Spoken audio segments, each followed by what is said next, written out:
Irmãos, quem não conhece, vem cá, pastor Arlen, né?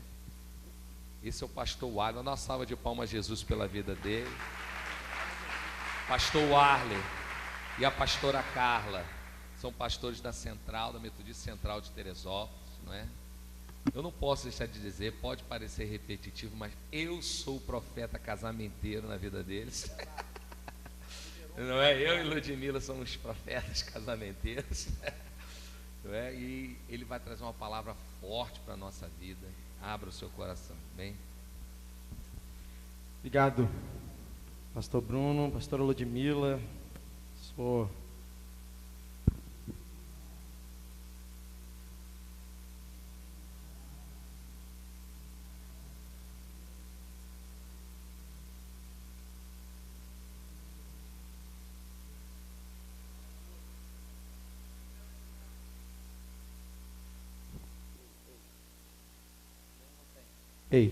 voltou. Eu sou suspeito de falar desse casal que eu amo e é verdade, irmãos, viu? Eles foram assim instrumento do Senhor para eu desencalhar, né, irmão? Né? Então, eu tenho uma grande dívida de gratidão, de oração pela vida do casal, no entanto que são padrinhos, né, de casamento. Enfim, quero trazer também aqui, irmãos, um abraço da Igreja Metodista Central de Teresópolis. E quero declarar que nessa igreja eu recebo tanto carinho, mas é tanto carinho, que eu fico constrangido, irmão. Constrangido no melhor dos sentidos, sabe? Aquela coisa que você fica, Deus, o que eu vou fazer? O que eu vou falar? Como é que eu retribuo? Eu fico meio, né, atado assim. Deus, eu não sei, porque eu entro nessa porta, e toda vez que eu entro nessa porta, eu recebo tanto carinho que me abençoa. Eu falei, Deus, mas que povo é esse? Né? Que povo é esse? Maravilhoso. Glória a Deus pela sua vida, viu? Igreja Centenário, vocês são uma bênção, e tem sido uma bênção na minha vida, viu? Esse amor tem me edificado, tem me abençoado sobremaneira. E queria dizer isso aqui de púlpito, pastor, a gente não teve tempo, e quando eu mensuro vocês também, eu falo a todos os pastores da igreja, pastor Cláudio, enfim, todos aqui, mas eu não tive tempo de conversar, né? Nós participamos aqui do movimento do Metanoia, foi uma bênção, glória a Jesus. Tem um bocado de radical aí, né? Foi uma bênção, eu não quero tomar muito tempo com isso, mas eu preciso declarar isso. Eu conversei com algumas poucas pessoas, depois de ter voltado desse último, e na verdade primeiro Metanoia, e esse último feito, porque, né, todo o povo se mobiliza em várias frentes. Mas enfim, quando eu voltei, conversei com algumas poucas pessoas. E eu não quero falar do mérito do retiro, porque retiro é uma bênção, ponto. Ok, é de Deus, ponto. Não tem mais o que dizer, é só experimentando, né? Mas o que eu quero dizer é que o movimento Metanoia Radical, Serra, isso é tão poderoso, que o retiro em si já é uma bênção, mas isso é uma pequena chave que mobiliza algo muito poderoso, que é a unidade no reino de Deus. Aqui está a chave de tudo isso que Deus está fazendo nesse tempo, porque nós estamos sendo unidos, atrelados pelo Espírito de uma maneira poderosa e inquestionável, irmãos. E eu disse isso para um pastor, e um pastor disse para mim, é porque você não foi na reunião ainda, irmão. Eu falei assim, tem coisas que nós não precisamos ver com os nossos olhos, nós precisamos testificar com o nosso espírito que é do Senhor. E eu disse para ele, eu não fui, mas pelo Espírito eu sei que é de Deus. E o retiro é um movimento de Deus, mas é só uma pequena chave, porque o poder que está sendo movido atrás disso tudo é o reino de Deus sendo unido em Teresópolis, na Serra. Amém, irmãos? Eu não sei se a gente tem noção do que nós estamos falando, e eu digo de mim também. Eu não sei se a gente tomou dimensão do que nós estamos tratando aqui, porque é algo muito poderoso. E se talvez nós pudéssemos entender, nós daríamos um glória muito grande, né? Eu vou repetir, talvez se nós entendêssemos, né? Vou dar uma chance, né, irmão? Me ajuda aí, irmão, me ajuda. Vira para quem está falando assim, ajuda o pastor a pregar aí, por favor. Isso, ajuda aí. Se nós entendêssemos a dimensão da glória, da unidade no reino de Deus nessa cidade, nesta serra, nós daríamos um glória a Deus poderoso. Amém, irmão? O povo chegou. Aleluia! O povo chegou, hein, irmão? Aleluia! Benção! É isso aí. Se eu falar alguma coisa aqui que dê glória para Jesus, você pode largar um glória a Deus aí com força. Viu, irmão? Se não der, eu vou dar para você. Viu? Ok, irmão. Isso é uma bênção e essa igreja tem sido uma âncora, né? Aqui tem sido um porto para que esse movimento de Deus esteja ancorado, esteja, né, sendo apoiado. E isso é poderoso, viu, pastor Bruno, pastor Ludmila? Vocês estão sendo um instrumento de Deus para essa terra. Glória a Jesus, viu? E alguém pode dizer assim, poxa, mas uma igreja que talvez não esteja assim na reta principal, na reta ali, né? Que todo mundo esteja olhando, é uma igreja de bairro. É assim que Deus gosta, irmão. Deus escolheu uma vila pequenininha para fazer o seu primeiro milagre de ressurreição. Quem sabe o nome dessa vila? Naim.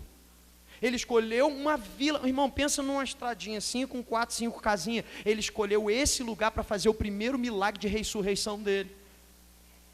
Naim, irmãos. Nunca mais ninguém falou de Naim na Bíblia. Só quando ele ressuscitou o filho de uma viúva. Porque as coisas pequenas se tornam palco da glória de Deus. Eu não estou dizendo que essa igreja é pequena, não. É porque muitas pessoas olham e falam assim, poxa, mas a gente está no bairro. Irmão, está no bairro, mas está cheio de Deus. Isso aqui vai explodir. Deus vai fazer coisas extraordinárias. Ninguém segura, não. Se estivesse na reta, fosse algo para multiplicar, irmão, a reta não tinha mais nada além de igreja. É ou não é? Deus está começando um movimento poderoso nessa terra aqui, ó. Pisa aí no chão. Amém? E nós temos que valorizar. E eu quero falar um pouco sobre isso, talvez. Pegando um pouco desse gancho. Quero tentar ser o mais breve possível, mas eu não sei se eu vou conseguir, irmão. Se não, você pede, ó, bate no relógio. Já está acabando, pastor. Me ajuda aí. Né? Me ajuda aí. Deus me deu uma palavra. Eu compartilhei essa palavra na igreja, tudo, algum tempo atrás. E essa palavra voltou ao meu coração e eu quero dividir ela com você. Né? Tem alguns irmãos aqui lá da igreja. Cadê o povo aqui da igreja? Cadê? Tem um povo aqui atrás, ó, né? Cadê? A Cris estava aqui também, já sumiu. É um povo que veio com a gente. Bênção, esse povo é de Deus demais. Amém. Irmãos, quantos aqui querem um pedaço de terra? Levanta sua mão. Pedaço de terra, irmão. Quem quer um terreno aqui? Levanta sua mão. Você conhece essa? Quantos querem um terreno aqui, irmão? Quem sonha com um terreno aqui? Irmão, pode sonhar. Se for, levanta a mão, estica e fica lá, irmão. Vai com o anjo, vai contar, se abaixou o dedo, ué, isso aí não quer mais não. Né? Quantos querem um terreno aqui? Sonha com um terreno aqui? Você quer ganhar um terreno? Alguém comprar um terreno e te dar um terreno. Você, esse aqui é para você. Quanto custa? Não custa nada, eu comprei e vou te dar. Quantos querem aqui? Hã? Esse eu quero, né, irmão? Olha só, irmão, pode abaixar sua mão que o anjo já te contou. Eu quero te dizer que você já tem esse terreno. Pastor, eu estou crente que só ia tirar um papel do bolso, uma escritura e falar assim, quem quer, vou passar o nome agora. Não, já tem. Você já tem esse terreno. O problema nosso, irmãos, dos crentes, tá? Não aqui da Centenário, mas aqueles que talvez são de outras igrejas aqui da cidade. O problema nosso é o seguinte, quando nós falamos que quem quer receber, o que acontece, irmão? Você fala assim na igreja, quem quer receber de Deus? O que acontece, irmão? Todo mundo fica de pé até, irmão. Levanta a mão, levanta até o pé. Ou eu aqui, conta 3, ó. Né? A gente levanta tudo. Para receber, irmão, nós estamos uma ponta de bala. É só falar que Deus vai mandar, está todo mundo recebendo. Isso é uma bênção, isso faz parte do cristianismo, faz parte da vida com Deus, receber. Né? Até porque Deus vai estar dizendo lá que o melhor é dar. Não é isso? E Ele deu o seu Filho. Então o princípio é dar, nós vamos receber. Mas esse princípio não pode ser o único ou o movimento principal na nossa vida cristã. E muitas vezes o receber é a nossa motivação maior para estar na igreja, para estar no culto, para fazer as coisas para Deus, porque nós sabemos que Deus vai retribuir. E Ele vai mesmo. Mas esse não pode ser o único princípio que venha mover a nossa vida. Queria que você abrisse comigo em 2 Samuel. 2 Samuel, capítulo 23, eu quero ler apenas 2 versículos com você, e a hora está voando, irmãos. Aqui na Centenário a hora corre mais rápido, irmão. Meu Deus. 2 Samuel 23, quero ler apenas 2 versículos. Enquanto você está abrindo, eu vou tentando já te trazer um pequeno pano de fundo, uma coisa muito rápida, muito breve. até porque eu não tenho como despender muito tempo. Bom, enquanto você está abrindo, o capítulo 22 e também o capítulo 23 de Samuel vai estar relatando um movimento de Deus na vida de um homem chamado Davi. Esse homem que você conhece muito bem, tem um dom, tem um talento, tem algo muito poderoso na mão, na vida desse homem, que ele é capaz de pegar um monte de gente, de homens que estão endividados, quebrados, falidos, à margem da sociedade, que todo mundo não quer nem ouvir falar. Sabe aquela gente barraqueira, irmão? Você conhece esse filme? Você já alugou esses filmes, irmão? Né? Aqueles vizinhos barraqueiros que quebra, faz tudo, rebenta todo mundo, fala mal de todo mundo. Era esse povo que estava todo mundo endividado, todo mundo enrascado, e ninguém queria nem ver esses caras. E Davi junta esses homens, cuida, trata, discipula, ministra a vida desses homens e faz desse negócio falido, destruído, um grande exército poderoso. E o texto que nós vamos ler no capítulo 23 vai estar dizendo, relatando os valentes de Davi, porque dentre esses todos que compunham o exército, haviam 3 homens em destaque, e a Bíblia vai estar relatando isso a partir do versículo 8 do capítulo 23 de 2 Samuel. Porém, eu não tenho tempo de dizer cada um deles, e eu quero pelo menos elencar um desses 3 valentes de Davi, esses homens que estavam à frente de batalha, que lideravam esse exército poderoso que não perdiam a batalha.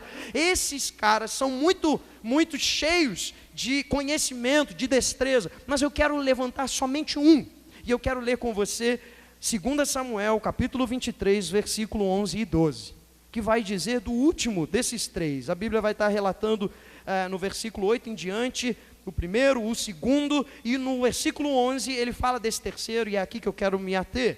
Diz assim a palavra do Senhor: depois dele, Samar, esse era o valente, filho de Agé, o Ararita. O que é Ararita? Aqueles que moram na serra. Você entende isso?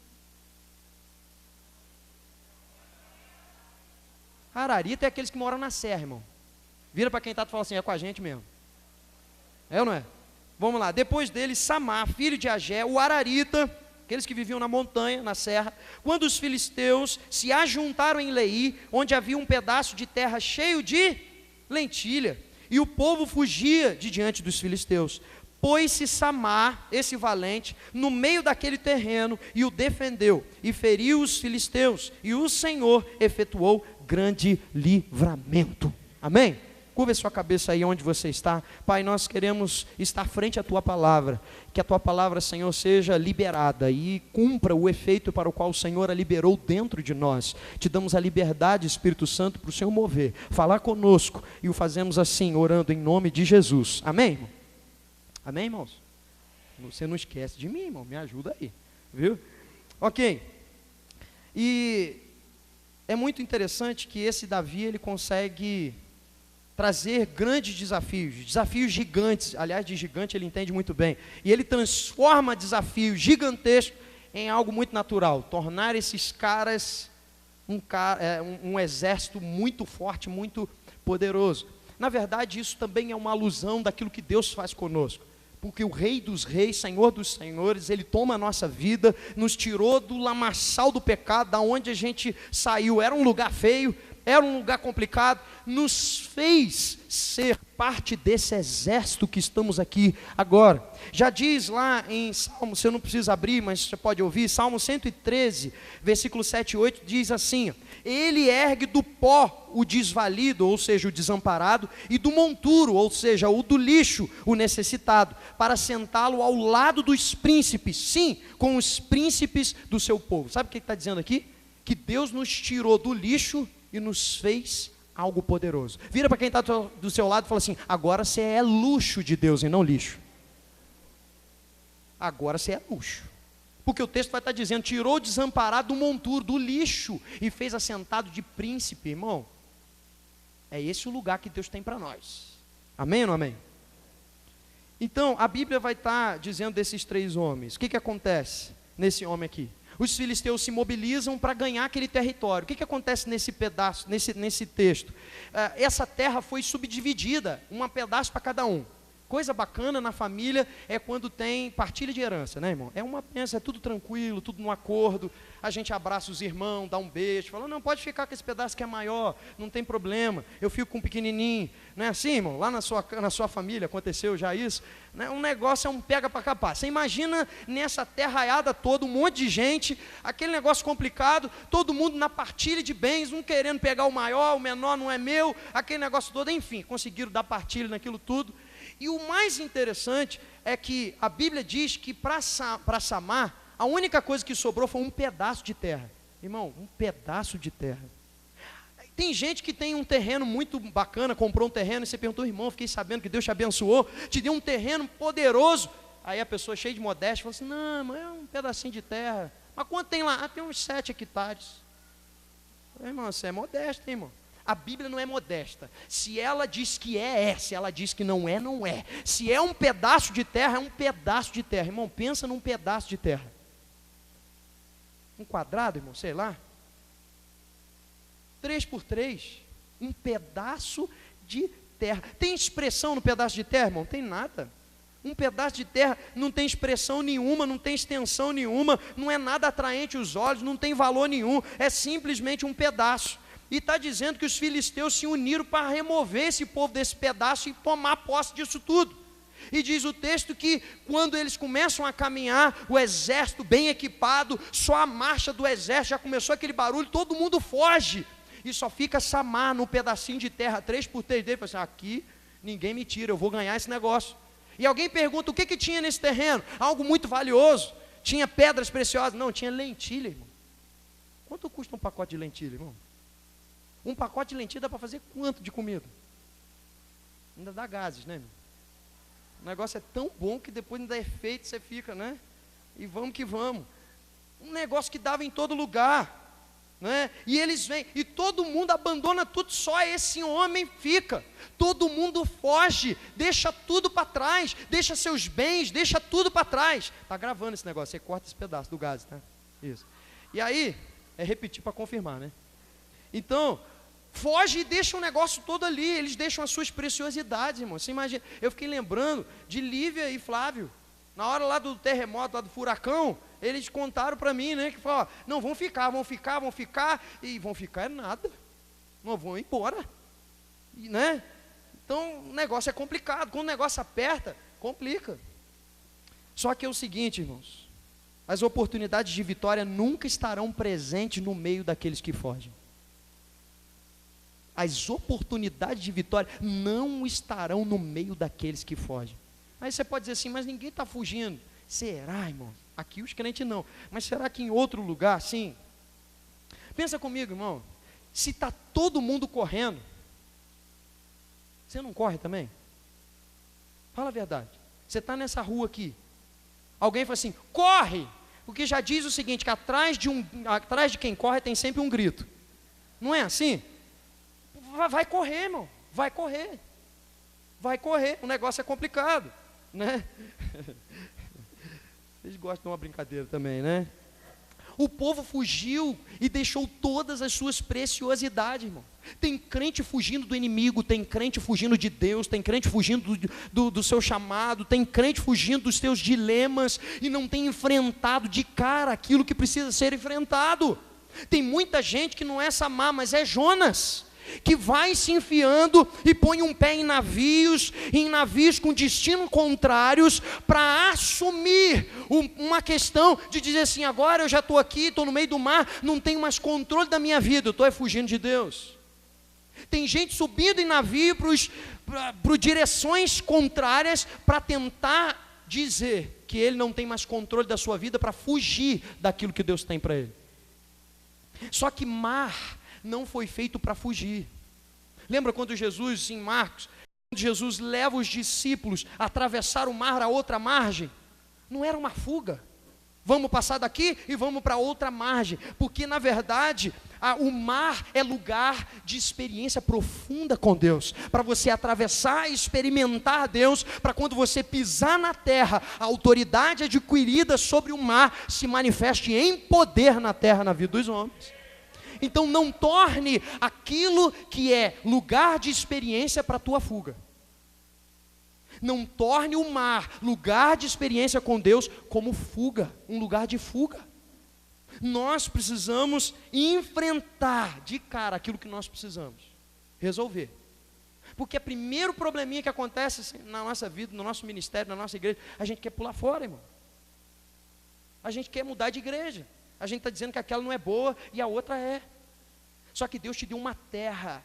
Deus te deu um lugar. Para mim, adoração não é música. Para mim, adoração não é nada disso. Para mim, adoração é um lugar.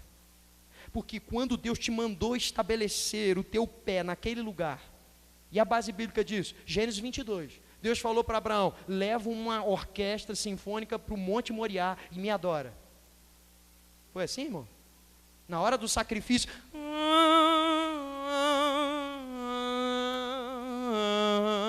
e Abraão com o cutelo, não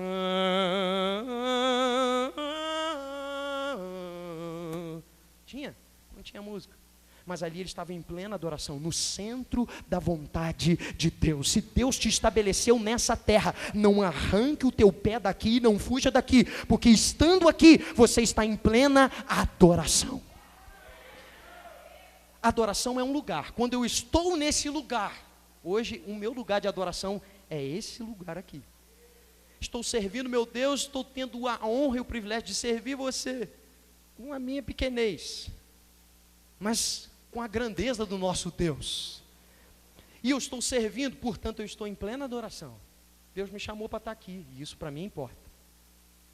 Então nós não podemos fugir, irmãos, parar tudo, aniquilar todo um projeto de Deus. Está mudando tudo. Em Gênesis, citei Gênesis, eu vou ter que mudar, irmãos. Abra comigo lá em Gênesis. Vamos dar um passeio e nós vamos voltar. Abra lá em Gênesis. Não está no script não, irmãos, mas abra lá em Gênesis. Gênesis, capítulo 11, versículo 27. Perdão, 26. Gênesis 11, 26. Deixa eu fazer um parênteses aqui.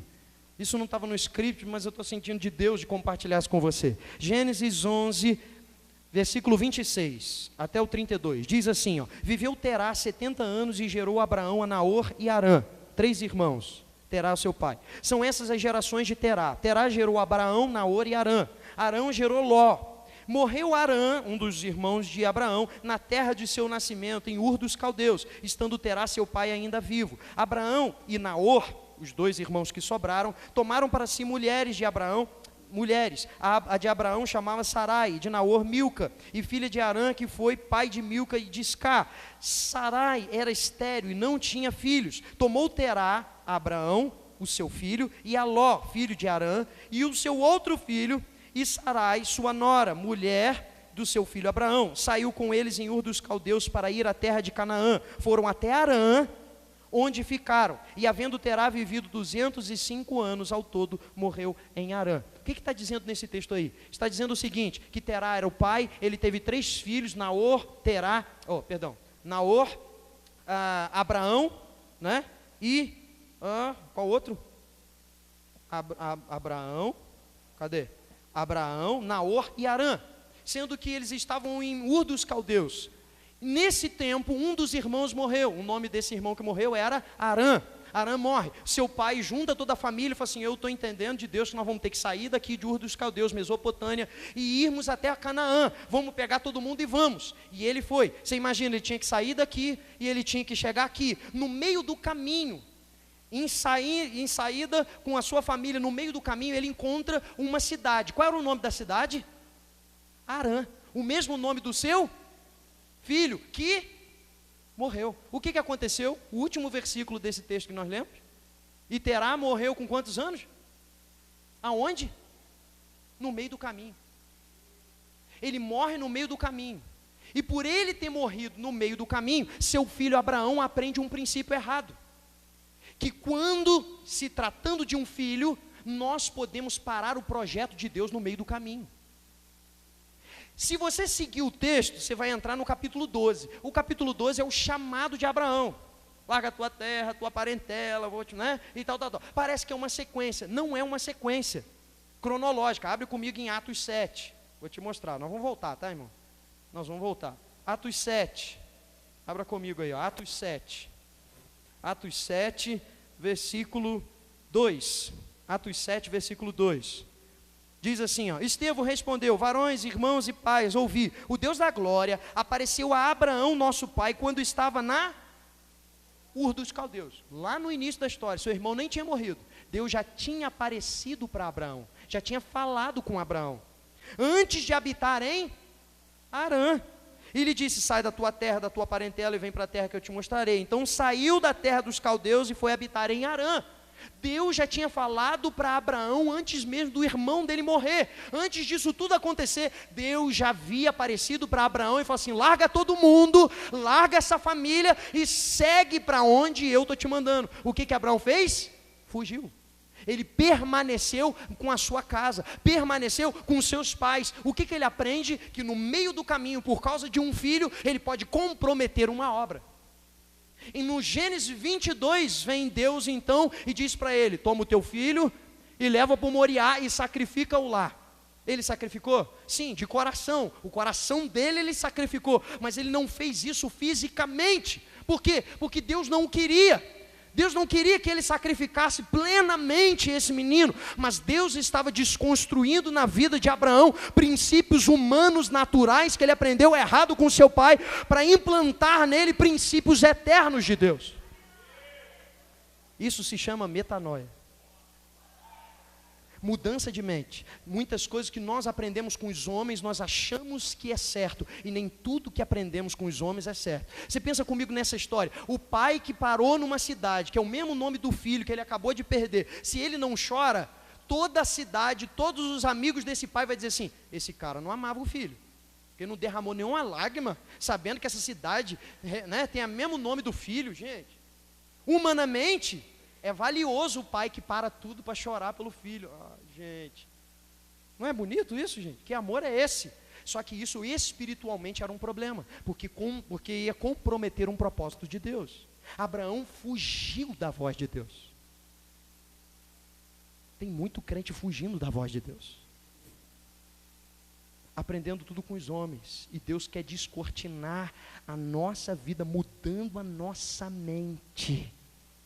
Metanoia radical. Não estava no script isso não, viu? Não estou nem fazendo propaganda, mas é palavra, é isso aqui. Então nós precisamos sacrificar ao Senhor. Parar de fugir e sacrificar, é renúncia.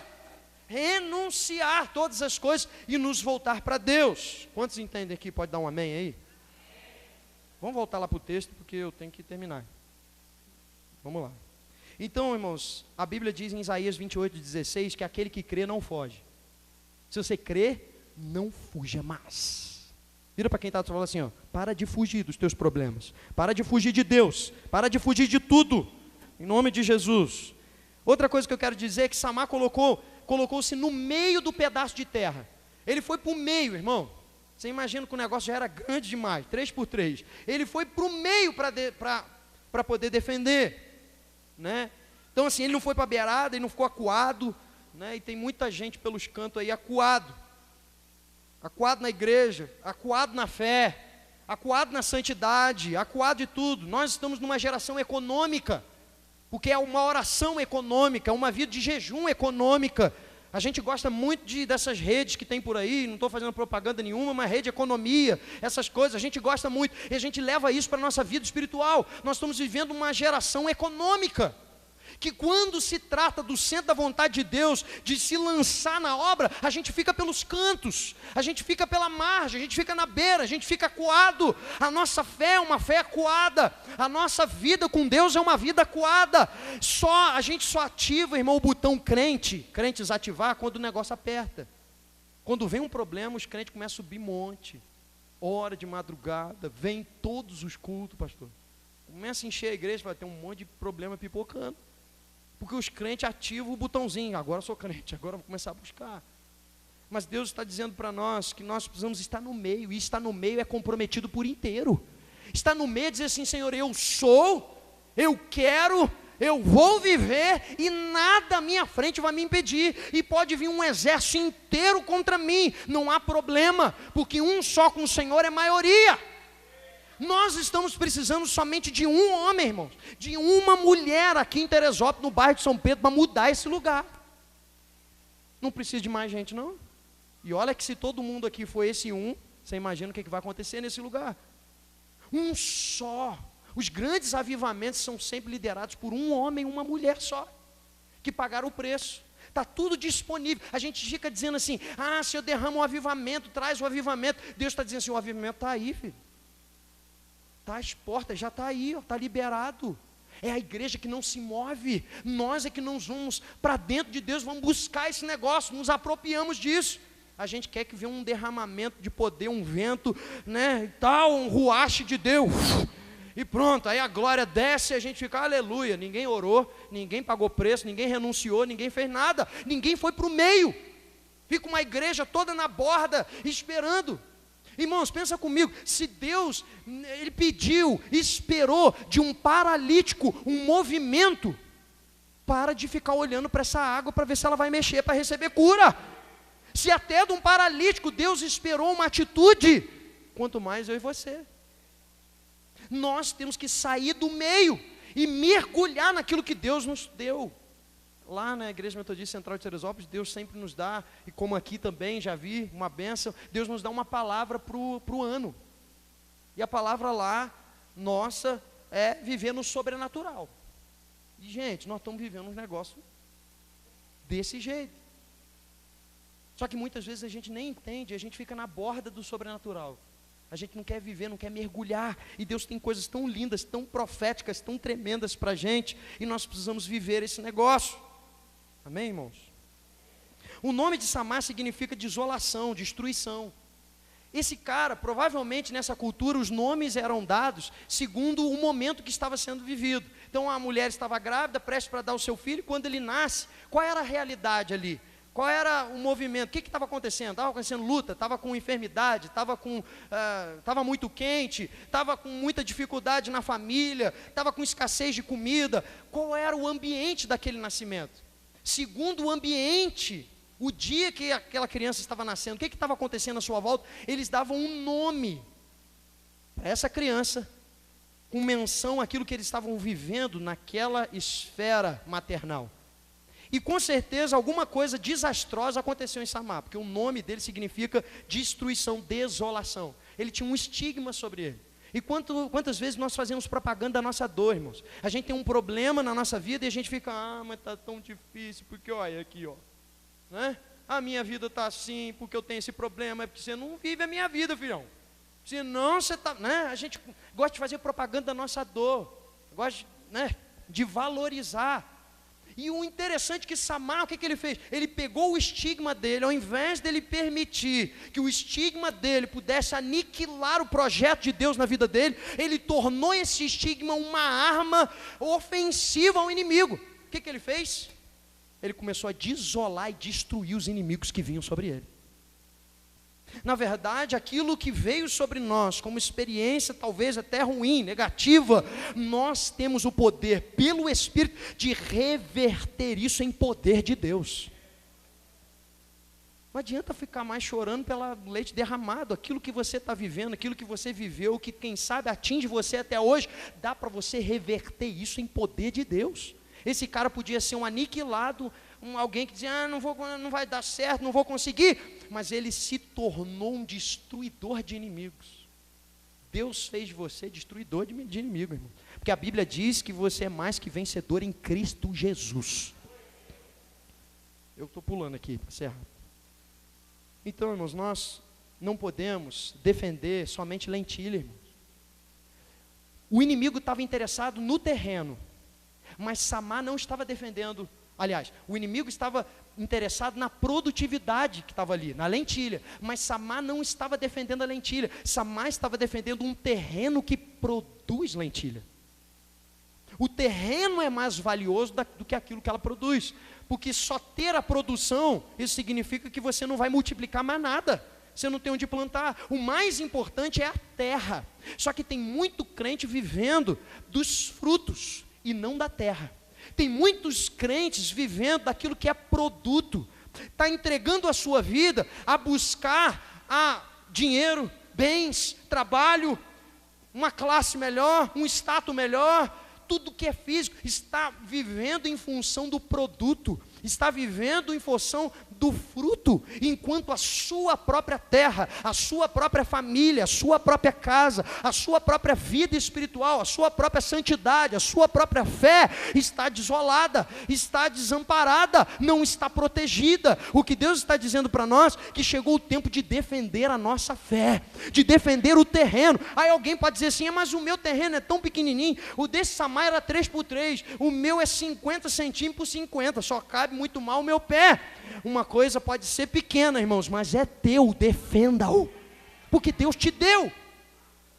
E desse 50 por 50, Deus pode multiplicar em muitos hectares. Mas nós temos que defender aquilo que é nosso. Mas está tudo arrebentado, mas é teu. Deus é poderoso para restaurar a tua casa, o teu ministério, a tua vida espiritual.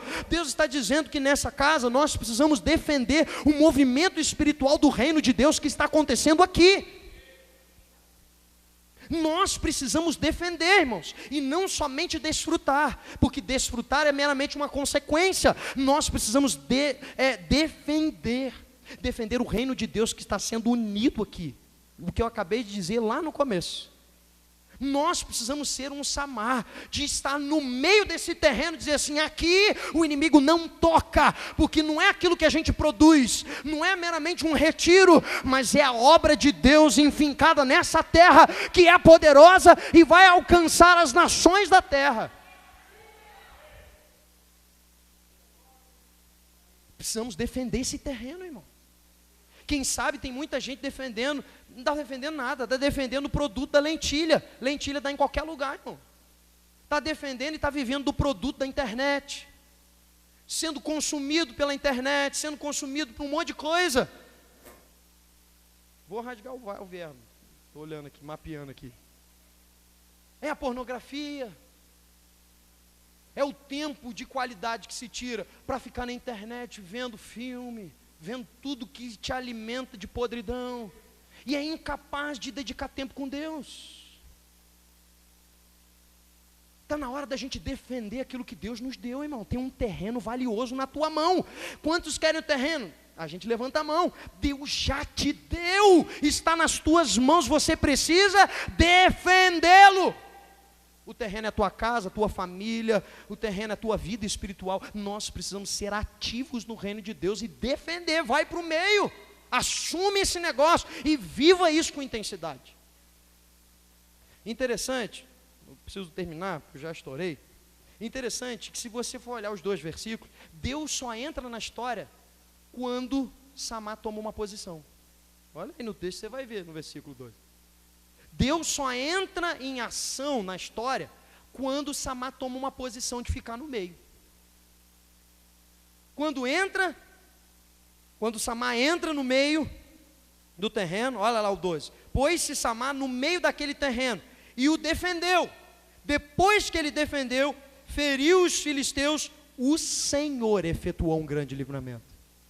Irmãos, tem coisa que Deus vai entrar na nossa história sem que a gente haja, sem que tenha nenhuma atitude, porque Ele é Deus e Ele sabe. Mas agora tem coisas que Deus não vai entrar na nossa vida enquanto nós não nos posicionarmos. Deus em muitas coisas na nossa vida só vai entrar em ação quando nós nos posicionarmos. Porque quando nós nos posicionamos, vem a revelação de quem Deus é. Lembra lá dos discípulos lá em Emaú, no caminho? Estão compartilhando, não sei nem quem é. E aí, você está sabendo? Não, Jesus morreu, rapaz, é mesmo, como é que é? E vai andando, vai andando. Quando chegou lá na casa, Lucas 24, quando chega lá na casa, Jesus faz menção com que, fica com Deus aí, Deus abençoe, estão indo embora. Esses homens tomam uma atitude, trazem Jesus para dentro da sua casa. Quando Jesus entra dentro da sua casa, senta à mesa, quando eles tomam uma atitude de trazer Jesus para dentro, mesmo sem saber, Jesus se revela a eles. Sabe, quando nós nos posicionamos frente a Deus, Deus vai sempre se revelar a nós. Nós precisamos nos posicionarmos frente àquilo que Deus tem liberado sobre a nossa vida. E eu quero encerrar, você pode dar um glória a Deus aí que eu estou acabando? O povo é crente aqui, hein? Vou continuar. Olha, quero contar uma ilustração para fechar isso aqui. A ilustração é o seguinte, queria que você pensasse, refletisse essa história comigo. Eu vou tomar aqui o pastor Bruno como uma referência. Imagina que eu tenho um terreno. Ganhei um terreno de verdade, um negócio bonito à beça. Você imagina que eu levei agora o pastor Bruno para olhar esse terreno. Quem gosta de terreno tem que ficar ligado. Eu levei o pastor Bruno, cheguei na porteira dessa fazenda, e eu falei assim, olha pastor Bruno, olha aqui irmão, que bênção que Deus me deu. Olha essa porteira linda. Ele, rapaz, que coisa de Deus. Agora, você imagina, está vendo aquela montanha lá no final, lá quando some os olhos, lá, está vendo aquela montanha lá embaixo? Ele, lá é o final do meu terreno. Ele, rapaz, o negócio é grande. Olha que montanha linda, que coisa linda. Ele, rapaz, é lindo demais. Você está vendo aqui, à minha esquerda, pastor Bruno, ele, estou vendo, você está vendo aquele riachozinho que está passando lá, lindo, coisa bonita. Ele, essa água é limpa? Ele falou, não sei, mas é meu, lá é a margem do meu terreno, mas é grande. Você está vendo aqui à minha direita, pastor Bruno, está vendo aquela macieira lá embaixo, cheia de maçã vermelhinha, bonita. Ele, gente, mas o que é? Lá é também o rumo do meu terreno, mas é grande. E o pastor Bruno vira para mim e fala assim, agora eu quero te perguntar uma coisa, essa montanha, a terra dessa montanha é produtiva? Produz?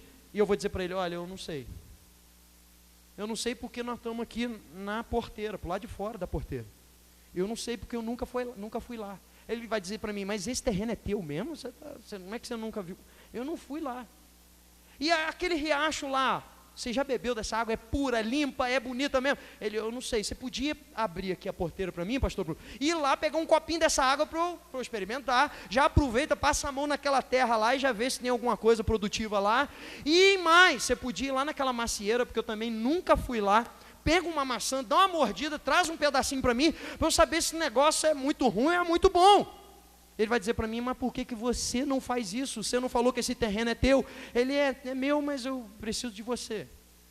Essa história parece uma história muito boba, muito sem sentido, mas na verdade é a realidade espiritual da nossa vida. Sabe por quê? Porque Deus já liberou tanta revelação, tanto poder de Deus que é o nosso terreno, tanta coisa revelada, tremenda e profunda, as riquezas insondáveis que há em Cristo Jesus, Ele tem entregue aos seus. Nós já temos, é propriedade nossa, Deus já nos deu como legado, é uma herança, está no nosso nome, só que nós somos incapazes de pular esta cerca, de abrir esse portão e ir lá, entrar na picape 4x4 do Espírito Santo de Deus e começar a desfrutar de coisas profundas e tremendas que Deus já nos deu. O que falta é explorarmos aquilo que é nosso e é profundo do Pai para nós. Parece uma história sem sentido, mas na verdade é uma realidade fatal na nossa vida. Nós temos a liberação de autoridade, de vida com Deus, do fluir, do avivamento, do poder extraordinário, do fogo do Espírito sobre a nossa vida. Deus já nos deu, está aí, é só pegar. Pega quem quer, quem está com fome, quem está com sede de Deus, bebe dessa água, come desse pão do céu. Agora, o mais interessante é que nós somos muitas vezes incapazes de atravessar esse terreno que já está no nosso nome, escrito pela mão do nosso Deus, e desfrutar da grandeza daquilo que já é nosso. Ah, pastor, o senhor podia orar por mim para eu ser batizado com o Espírito Santo. Ok, irmão, nós podemos orar, mas esse é um terreno que Deus já te deu. Entra dentro dele e começa a orar. Vai para o teu quarto, lá no ônibus, enquanto você está atravessando a cidade para ir para o teu trabalho, vai adorando. Deus vai te incendiar ali. Eu conheço um amigo meu, um homem de Deus, foi batizado no Espírito Santo dentro da sauna. 3 homens conversando, todo mundo de sunga, né? Normal, piscina do lado de fora. E estão ali, entrou um papo de Deus, Espírito Santo, os 3 foram crentes, Deus batizou ali. É escândalo, irmão. É escândalo, né? Para alguns. Mas Deus já nos dispôs coisas grandes, irmãos. E a gente fica lá, vamos ver no louvor, se fluir de Deus eu entro. Vamos ver a palavra, se for pô, eu dou glória, se não, eu fico esperando. Na hora que o poder fluir, aí eu vou. Né? A gente põe a responsabilidade no outro, que na verdade somos nós. Eu não consigo, irmãos, entender de entrar na presença de Deus e ficar parado. Eu respeito, cada um tem a sua personalidade, cada um vai reagir de um jeito, mas eu não entendo que quem tem comunhão com Deus, irmão, eu me seguro para não subir na parede. Se tomar Red Bull, eu ando no teto, porque eu quero, Senhor, né? Eu quero me expressar, porque um dia eu li na Bíblia que Davi, quando adorava o Senhor, ele adorava com todas as suas forças, porque ele conhece o objeto da adoração, ele sabe quem é o homem adorado nesse lugar, e não tem jeito, é com todas as suas forças. E eu olho para mim e falo assim, eu estou fazendo um pouquinho demais. Eu imagino esse cara dando estrelinha, acho que eu nem dou conta da estrelinha mais. Eu já estou com um código de barra aqui, irmão. Tá preto, branco, preto, branco. Não tem como, irmãos. Já está tudo disposto. Nós temos que ir para diante de Deus e aproveitar isso. Porque vai que amanhã, a nossa vida, nós não temos controle. O que você quer hoje de Deus, irmãos? Você quer que Deus te cutuque e fale assim, vamos lá, eu quero te incendiar hoje. Você quer dizer para Deus, Deus, o Senhor já me deu a palavra, o Senhor já falou que vai fazer, o Senhor já falou que vai me incendiar, então eu vou para diante do Senhor. Aquela mulher que entra na presença de Jesus e entrega para ele um vaso de alabastro, irmãos, eu amo essa passagem, aqui eu encerro. Você sabe o que é um vaso de alabastro? É um vaso feito de um tipo de mármore muito especial, muito raro, e o conteúdo daquele perfume, né, é também muito caro, e a gente conhece um ano praticamente de trabalho. O interessante é que todo frasco de perfume caro, eu sei que você tem um lá, como é que é a boca desse frasco, irmão? É largo ou é fininho? Às vezes tem até um spray para ver se não entorna, né? E você vira assim, não entorna nada. E quando você vai com um negócio caro, você toma banho de perfume? É um titi aqui, titi ali, vamos embora, né? Vamos para a igreja. É ou não é? Pergunta para quem está ao seu lado assim, você já fez só um titi aqui e foi para a igreja, né? Não é assim, irmão? Não é assim? Só um titi e vai embora. Porque normalmente a boca de um frasco, ela é encurtada, ela é pequena. A boca do vaso de alabastro era pequeno. Por quê? Porque não poderia se derramar além da medida. Porque senão era um desperdício. O que essa mulher faz? Ela entra no terreno dela, entra na picape 4x4 do Espírito Santo, e fala assim, agora eu vou explorar aquilo que Jesus me deu, eu não quero nem saber, eu vou entregar tudinho para Ele. O que ela fez? Ela entorna com a boquinha pequena? Ela quebra o vaso inteiro. O que ela está dizendo é o seguinte, os homens podem limitar aquilo que é entregue para Jesus, mas quando eu entendi quem Ele é, eu entrego toda a minha vida, tudo por inteiro.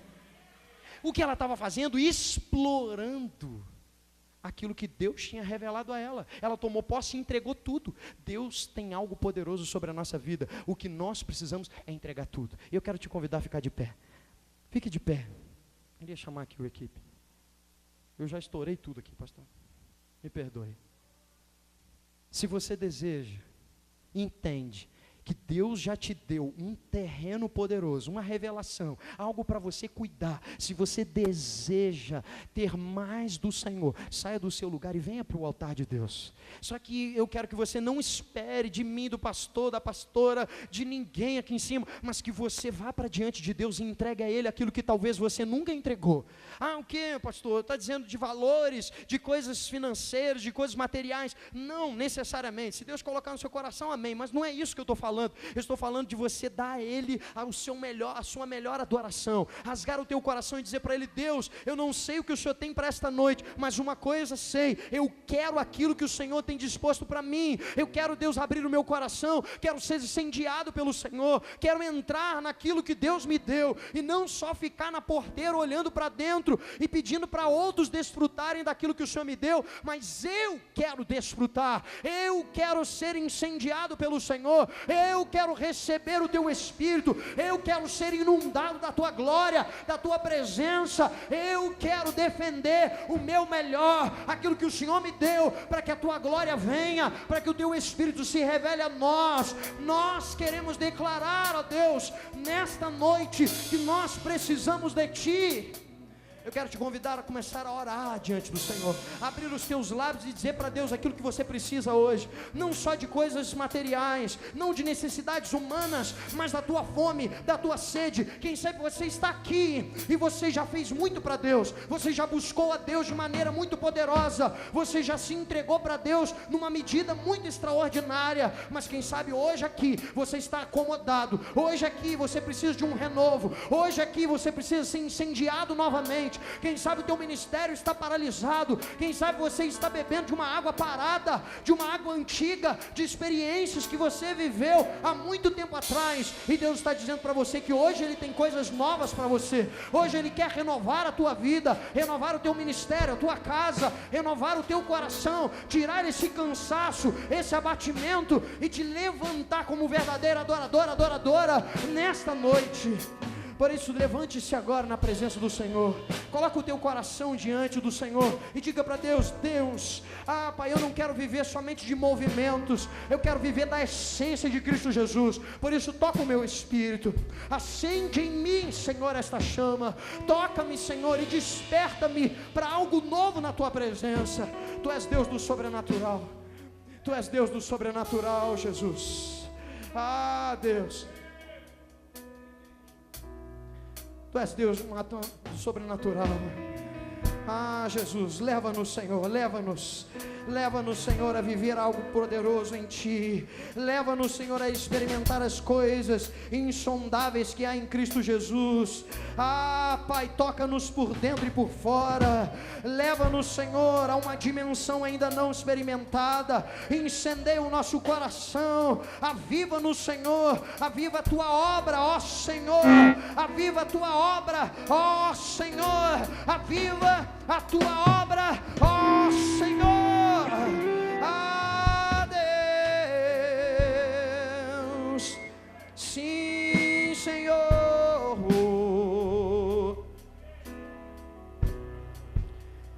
Quero ir mais fundo, leva-me mais perto, onde eu te encontro, no lugar secreto, aos teus pés me rendo, pois a tua glória quero ver.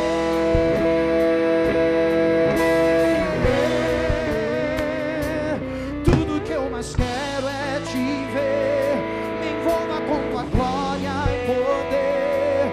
Tua majestade é real, tua voz ecoa em meu ser. Tudo que eu mais quero é te ver, me envolva com tua glória e poder. Tua majestade é real, tua voz ecoa em meu ser. Quero ir mais fundo, leva-me mais perto, onde eu te encontro, no lugar secreto, aos teus pés me rendo, pois a tua glória eu quero ver. Tudo, Deus, tudo que eu mais quero é te ver, me envolva com tua glória e poder. Sim, tua majestade é real, tua voz ecoa em meu ser. Tudo que eu mais quero é te ver, me envolva com tua glória e poder. Tua majestade é real, tua voz ecoa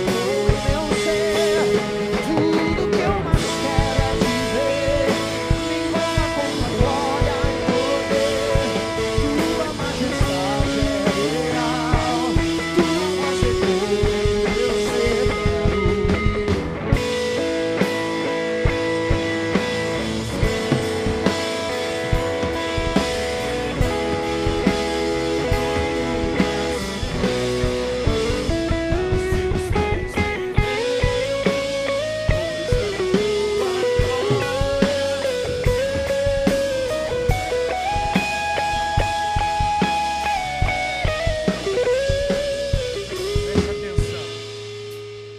Xeramantore calabia soberana. Ricalabia surianda ramassobe cantoria lábias. O Espírito Santo está te levando, meu irmão, a experimentar aquilo que Ele já te deu. Naquele lugar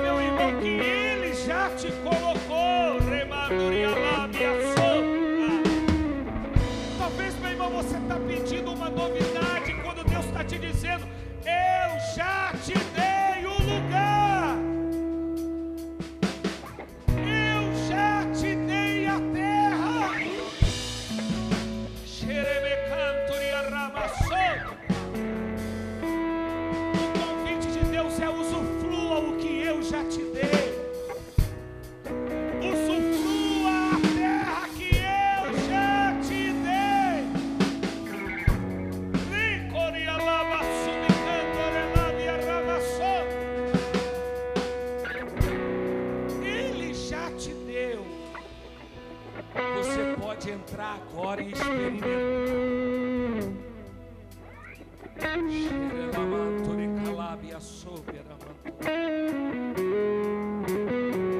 Você pode entrar agora e beber dessa água.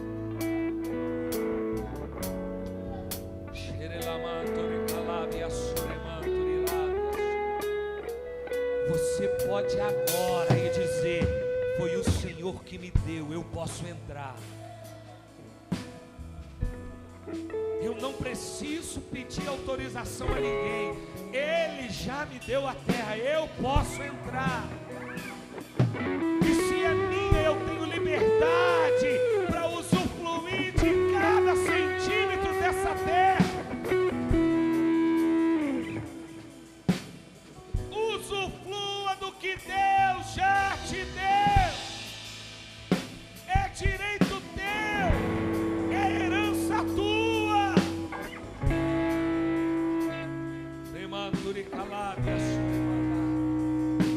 Ouvi você levantar a sua mão. E a palavra que Deus me dá é que vai vir um vento de testificação. O que é isso, pastor? Te explico. O vento de Deus vai testificar essa palavra no teu espírito. Porque enquanto estava sendo pregado, Deus falava comigo. Tem gente pedindo coisa nova. Enquanto que eu já dei, ele não entende. Ele não usufrui. Preste atenção. Deus já te deu muita coisa. Deus já te deu muita coisa. E se você, meu irmão, simplesmente usufruir do que Ele já te deu, você vai entender o nível de milagre que Ele vai realizar na sua vida, na terra que Ele já te deu, em nome de Jesus.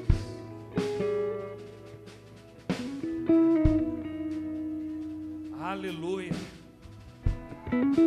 Foi profetizado semana que vem que o Aloísio entraria nessa igreja e andaria sem muleta. Olha o que Deus está fazendo agora aqui. Olha a igreja, dá um glória a Deus aí, isso é milagre. Pode celebrar, celebra.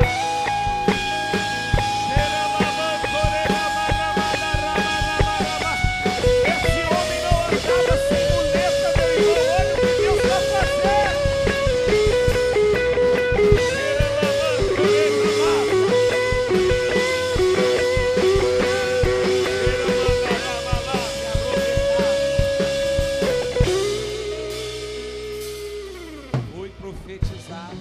Há um movimento de cura que é muito forte.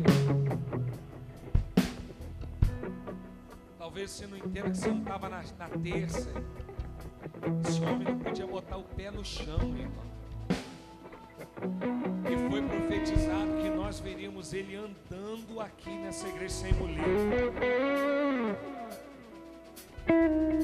Você está entendendo? Deus já deu um terreno para a igreja metodista centenária. O que falta para a gente, meu irmão, é explorar as montanhas. O que falta para a gente é beber da água que Ele já nos deu. Mas como foi dito pelo pastor Arno, nós vamos entrar com a picape 4x4, aleluia, irmão. E nós vamos explorar o que Ele já nos deu. Se você crê, dê uma salva de palmas ao Senhor bem forte. Mais forte ainda, aleluia.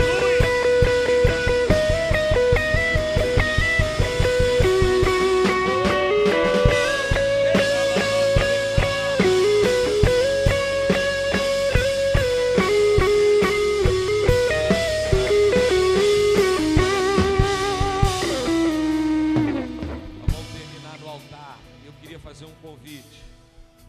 É nem convocação. Queria terminar esse culto com todo mundo aqui na frente. Se você puder vir aqui e receber a bênção final. eu te agradeceria. A gente tem feito esse ato profético, né? Toda terça-feira a gente termina o culto aqui no altar juntinho.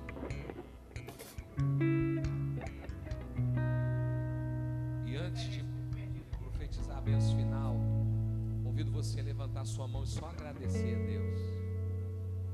Senhor, obrigado por esse sinal que o Senhor deu através da vida do irmão Luiz. Tu és fiel, Senhor.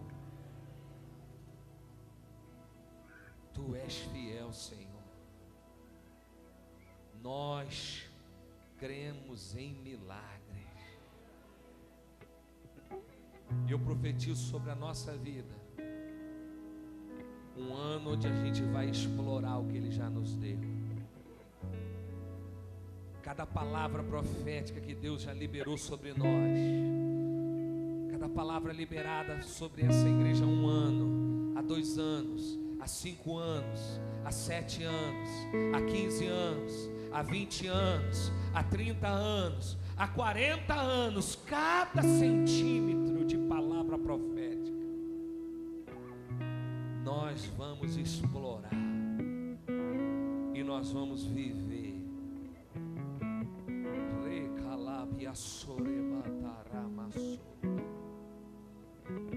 Nós vamos viver em totalidade tudo que o Senhor já nos deu.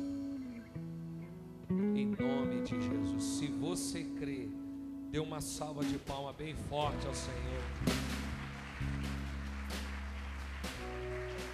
Quero que você dê um abraço nessa pessoa que está do seu lado e diga assim, ó, vai para casa e guarda essa palavra. Vamos na paz de Jesus, amém, irmãos?